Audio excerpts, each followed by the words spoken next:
राजाधिराज योगिराज परब्रह्म श्री सच्चिदानंद सद्गुरु साईनाथ महाराज की जय। नमस्कार, ओम साई राम। आप देख रहे हैं साई वेब टीवी शिरडी। साई की कहानी साई भक्तों के संग। इस कार्यक्रम में हम आप सभी साई भक्तों का स्वागत करते हैं। ओम साई राम।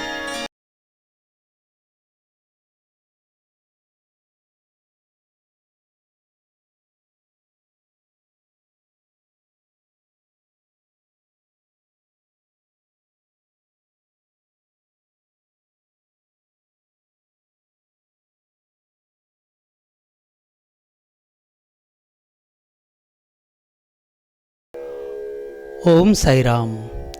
श्री अनंत कोटि ब्रह्मांड नायक राजाधिराज योगिराज परब्रह्म श्री सच्चिदानंद सद्गुरु साईनाथ महाराज की जय।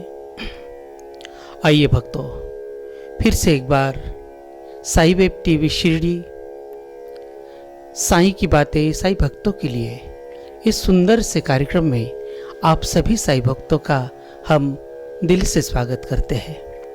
आइए बाबा की कुछ कहानियाँ, अनसुनी कहानियाँ आपके साथ हम शेयर कर रहे हैं इस कथा के माध्यम से। तो मैं साई कथाकार प्रवीण महामुनि आप सभी का स्वागत करता है इस सुंदर से कार्यक्रम में। आइए, इस कार्यक्रम में अभी तक हमने बहुत सारी बातें शेयर की है और मैं आप सभी श्रोताओं से नम्र निवेदन करता हूं कि इस साई वेब टीवी शिरडी इस चैनल को लाइक करें, सब्सक्राइब करें और ज़्यादा से ज़्यादा लोग शेयर करें। ओम साई राम। तो आइए सुंदर सा जय जयकार करते हुए इस कथा को आगे बढ़ाते हैं। श्री सच्चिदानंद सद्गुरु साईनाथ महाराज की जय। कथा को आरंभ करते हुए पहले अध्याय में बाबा,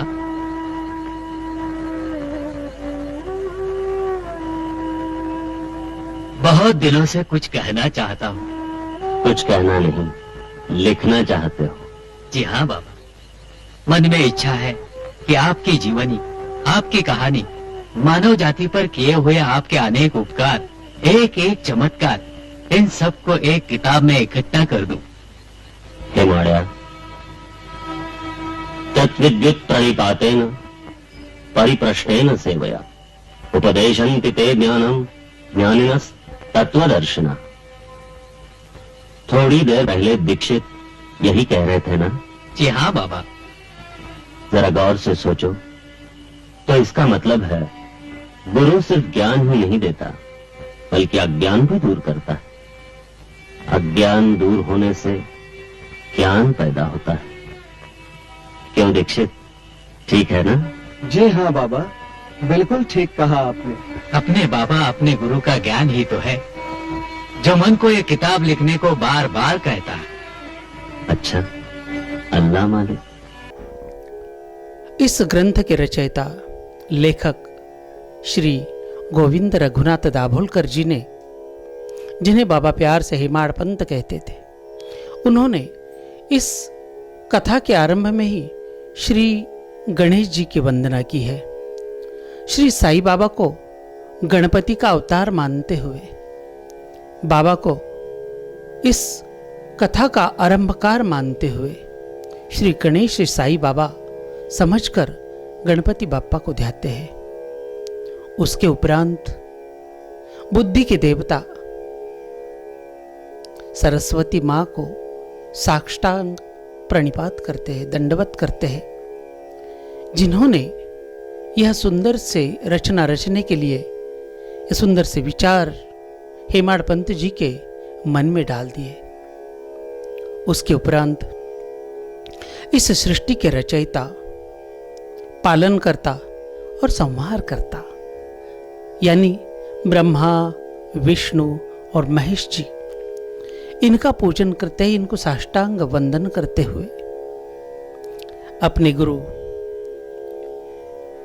भारद्वाज कुल में जिनका जन्म हुआ, ऐसे श्री नारायण आदिनाथ जो कि उनके कुल दैवत, इनको साष्टांग नमन करते हैं, जो कि कोंकण में स्थित है। और कोंकण ऐसी भूमि है जिसे स्वयं श्री परशुराम जी ने सागर से खींचकर, सागर से लेकर इस धरती को बनाया था। ऐसी पुनित पावन धरती।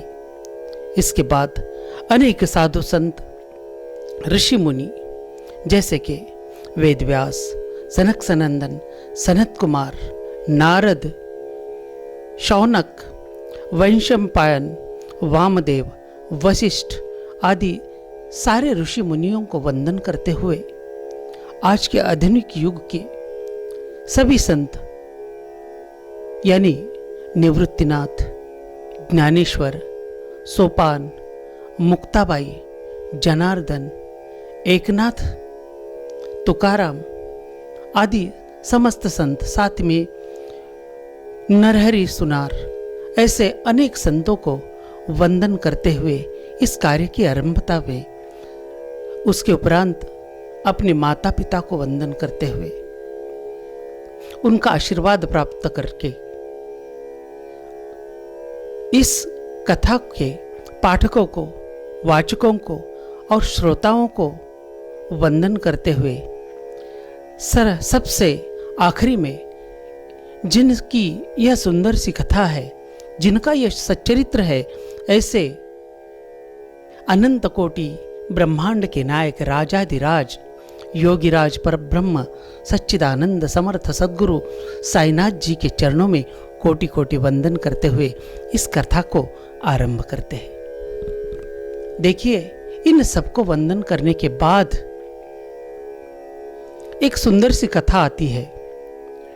इस सच्चरित्र में पहले अध्याय में यह सुंदर सी कथा दाभोलकर जी ने स्वयं देखी है।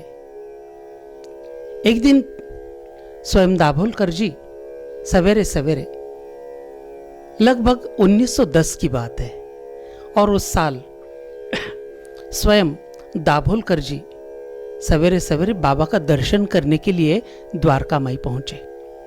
और वहां का नजारा देखने के बाद दाभोलकर जी आश्चर्यचकित हो गए।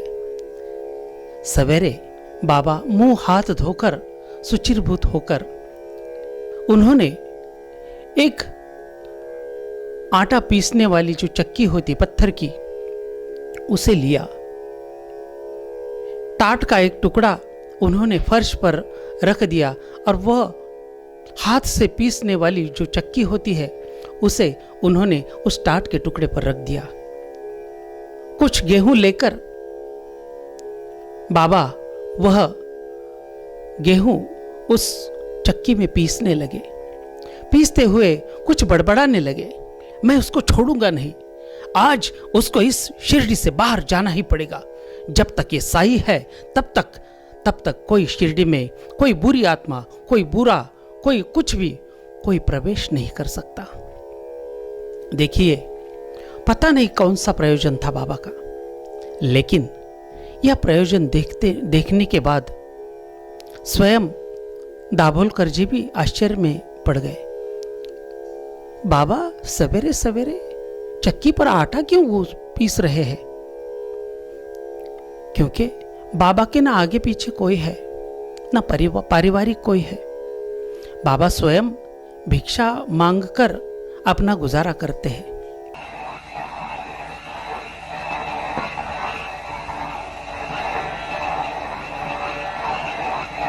अरे बाबा, आप ये क्या कर रहे हैं? लाओ देवा, आटा हम पीस देते हैं। आटा तो पीस चुका है लक्ष्मी, इसे ले जाओ और शिरडी की चारों तरफ थोड़ा थोड़ा बिखेर दो। वो क्यों? हैजा शिरडी के नजदीक आ रहा है, हमें उसे रोकना है। इस आटे से? हाँ, जाओ बिखेर दो। साहब, ये तो कमाल है तो खुशी की बात, पर मैं इसे शिरडी के फकीर का नहीं, भगवान का चमत्कार कहूँगा। भगवान तो शिरडी के चारों तरफ भी है और चारों तरफ हैजा फैला हुआ है, लेकिन बाबा तो सिर्फ शिरडी में है और शिरडी में हैजा नहीं है। ये आटे की लकीर इस शिरडी की सीमा है और इस लकीर के इस पार किसी को कुछ भी नहीं हो सकता। बड़े साहब, इनकी बातों में कुछ सच है या बिल्कुल झूठ है, ये तो वक्त ही बताएगा। ये सब के सब मर जाएंगे। मैं तो चला दूसरे गांव लोगों की खिदमत करने, 1000 गोलियां बनाइए। हाँ,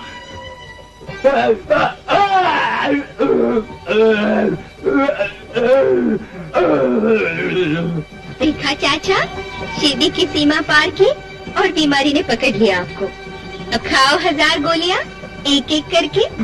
मैं जा रहा हूँ दूसरे गांव, वहाँ किसी दूसरे हकीम से अच्छा होकर आऊंगा। हाँ। अपनी आंखों से देखा ना आपने, सीमा पार करते ही उसे हैजे के रोग ने जकड़ लिया। तुम लोग पत्थर की बनी हुई मूर्ति पर विश्वास करते हैं, लेकिन एक जिंदा साक्षात इंसान पर भरोसा क्यों नहीं करते? को भगाना ही पड़ेगा। इसलिए बाबा बड़े ताव से उस चक्की के पहियों को, ऊपर के पार्ट को घुमा रहे थे और गेहूं पीसने का काम कर रहे थे।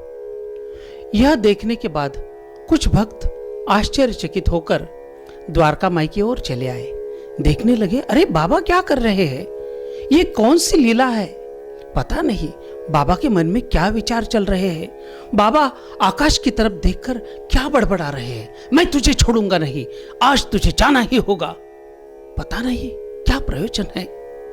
देखिए, साक्षात परमेश्वर जब कोई लीला रचते हैं तो कुछ ना कुछ उसके पीछे बहुत बड़ा प्रयोजन होता है, और उसी प्रकार का सुंदर सा प्रयोजन भी बाबा के मन में चल रहा था। लेकिन बाबा के मन में जो विचार चल रहे थे शायद किसी को पता भी नहीं था कि शिरडी में एक महाभयानक हैजा नाम की महामारी की बीमारी चल रही है। बाबा उससे बात कर रहे थे, लेकिन शिरडी के जो लोग थे वो आश्चर्यचकित होकर एक एक करके बाबा को देखने के लिए, बाबा का यह अनोखा अवतार देखने के लिए द्वारका माई में एकत्रित होने लगे। द्वारका माई में शिरडी निवासी, शिरडी के सारे नर नारी महिलाएं सबकी भीड़ होने लगी। सभी देखने लगे कि बाबा कर क्या रहे हैं। देखिए, वो नजारा देखते ही बनता था। उसमें से 4 स्त्रियां जो निडर थी वो भीड़ को चीरते हुए ऊपर आ गई। उन्होंने देखा कि बाबा अकेले ही पीस रहे हैं, क्यों ना हम बाबा की मदद करें। और वो 4 निडर स्त्रियां बाबा के पास जाकर लगभग उन्होंने बाबा के हाथ से वो खूंटा, चक्की का खूंटा जैसे बाबा के हाथ से लगभग छीन लिया।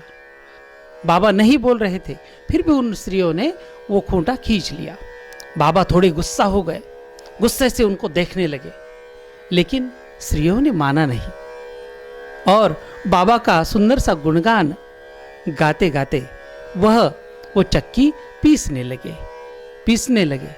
और जैसे बाबा का सुंदर सा गुणगान करने लगे तो बाबा को भी अच्छा लगा। बाबा भी बड़े प्यार से उन महिला को देखने लगे। वाह, सुंदर सा नजारा चल रहा था। कुछ क्षण बीतने के बाद वह पूरा आटा उन स्त्रियों ने, उन महिलाओं ने पूरा आटा पीस दिया। और पीसते पीसते उनके मन में एक सवाल चल रहा था कि बाबा के तो आगे पीछे कोई नहीं है, क्या बाबा यह आटा हम सभी भक्तों में बांटने वाले हैं? देखिए, लालसा बड़ी होती है।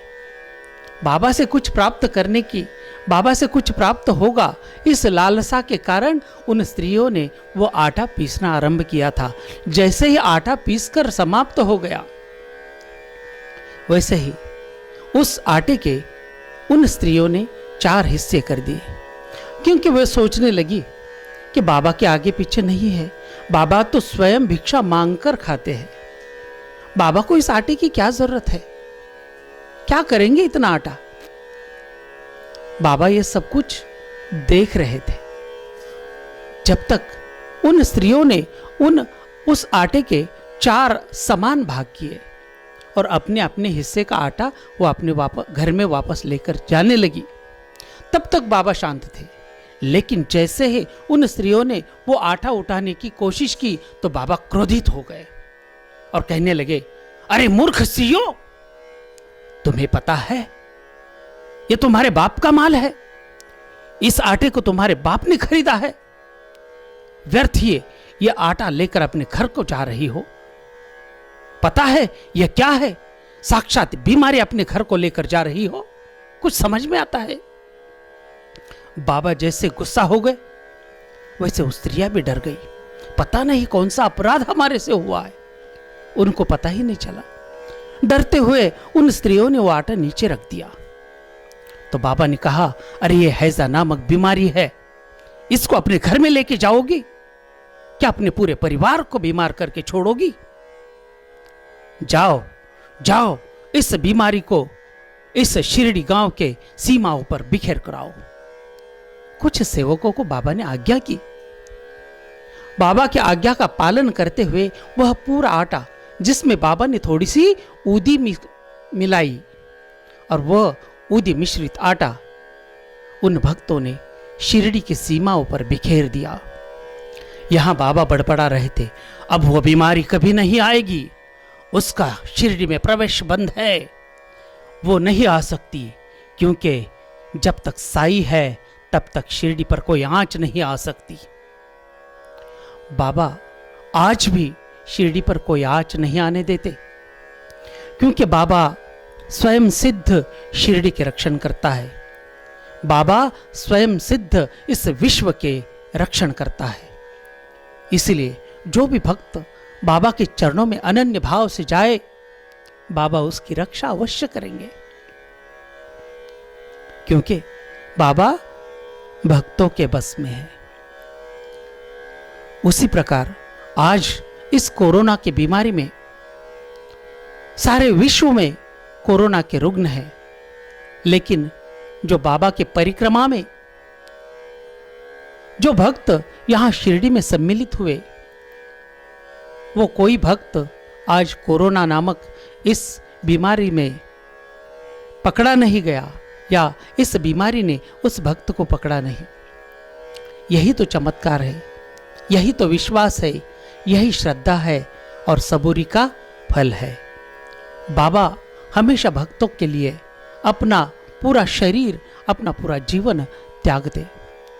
सारे सेवकों ने पूरा आटा शिरडी के चारों ओर बिखेर दिया। देखिए, उसके बाद हैजा से, इस महामारी से शिरडी में एक भी मौत नहीं हुई। जितनी हो चुकी थी इस वाकयात से पहले हुई थी, लेकिन जब बाबा के द्वारा इस आटे को शिरडी के सीमाओं पर बिखेरने के बाद शिरडी में एक भी मौत नहीं हुई। शिरडी के चारों ओर मौत का तांडव चल रहा था, लेकिन शिरडी में खुशहाली थी। यह देखकर सारे लोगों को आश्चर्य जरूर होता था, साथ ही साथ अंग्रेज सरकार को भी बड़ा आश्चर्य होता था, क्योंकि शिरडी में ऐसा कौन सा फकीर है जो शिरडी की सीमाओं पर सिर्फ आटा बिखेर कर इस महामारी को रोक सकता है। इतनी ताकत, इतनी पावर उस संत में है, या ऐसे ही कोई ढोंग है? देखिए, अंग्रेज सरकार की आंखें बड़ी बड़ी हो गई।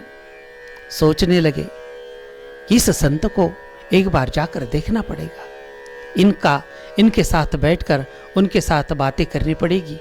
अंग्रेज सरकार भी सोचने लगी। देखिए, शिरडी का संकट टल गया। बाबा ने मानो गेहूं के रूप में उस महामारी को उस चक्की के दो आटे में, दो पहियों में जैसे महामारी को पीस दिया था।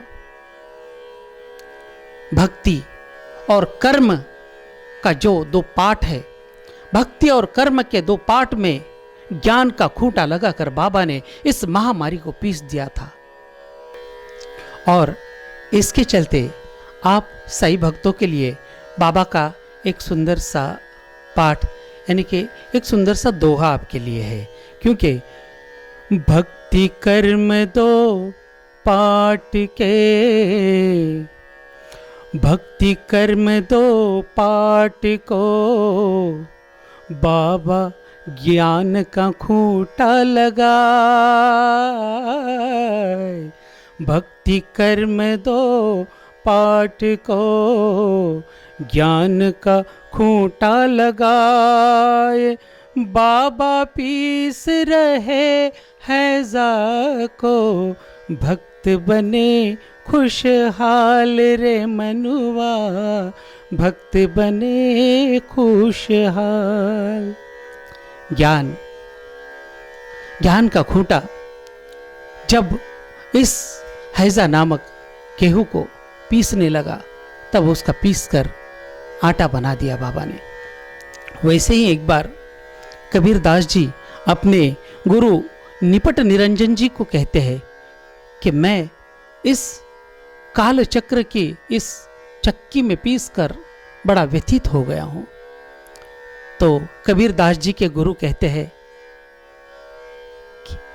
हे मेरे प्रिय शिष्य कबीर, जो निपट निरंजन कबीर दास जी के गुरु, वो कहते हैं कि कबीर जी, इस दो पाट के बीच में एक खूंटा है, वो ज्ञान का खूंटा है, उसे पकड़ के रहो।